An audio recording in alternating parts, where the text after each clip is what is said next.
Una de les feines dels mitjans de comunicació és informar dels processos judicials, una tasca que no és sempre senzilla. En ocasions, els mitjans destapen investigacions, assenyalen culpables que en realitat són innocents o posen en dubte la independència dels magistrats.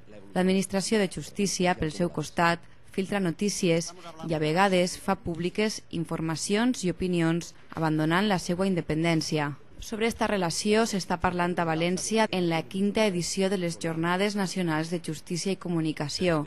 Avui una taula redona ha abordat l'impacte de les informacions errònies. En ella el fiscal superior de la Comunitat Valenciana, Ricard Cabedo, ha assenyalat que caldrien reformes en la llei per a sancionar les calúmnies i injúries. Habría que añadir alguna especie de indemnización al estilo americano, no solamente del daño moral y del tal, sino de aviso para el futuro, de tal manera que en definitiva, si aquella revista o aquella televisión o el medio que sea, pues ha logrado en un cálculo teórico 5 millones de euros por aquella noticia, que pague 10.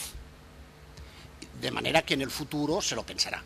En ese sentido, cambiar, sí, tal vez añadir esa especie de sanción pecuniaria que no está prevista. Sobre esta relació també ha parlat el periodista Iñaki Gabilondo. L'exdirector d'informatius de Televisió Espanyola o de Hoy por Hoy ha assegurat que el periodisme ha d'aprendre a respectar la velocitat de la justícia. Gabilondo també ha reclamat una separació real dels poders i un ús responsable del dret a la llibertat d'expressió. El tempo de la justicia es lento, el tempo del periodismo es rápido, y más rápido cada día. El periodismo se desarrolla en una sociedad acelerándola más y siendo acelerada más y más cada vez.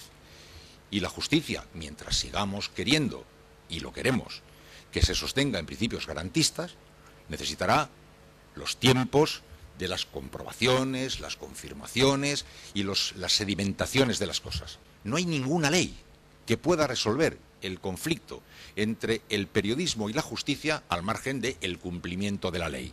Está en otro sitio, que será lo que al final diré que es donde tenemos que vivir y convivir y donde no hemos sabido nunca convivir. En ese otro sitio que no está escrito en ningún sitio y que es, sin embargo, el único sitio donde conviven las personas.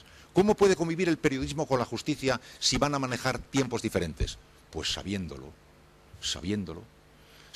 y utilizando una vieja herramienta que se emplea poco y que mi madre me enseñaba y que nos han enseñado a todas nuestras madres, que es la decencia, el sentido común y la formalidad. Si estás manejando una actividad que por tu propia naturaleza va a entrar en colisión con otra que por su propia naturaleza necesita un tiempo que tú no tienes, tienes que saberlo. ¿Y a dónde te ha de conducir eso? A un único sitio, a la prudencia.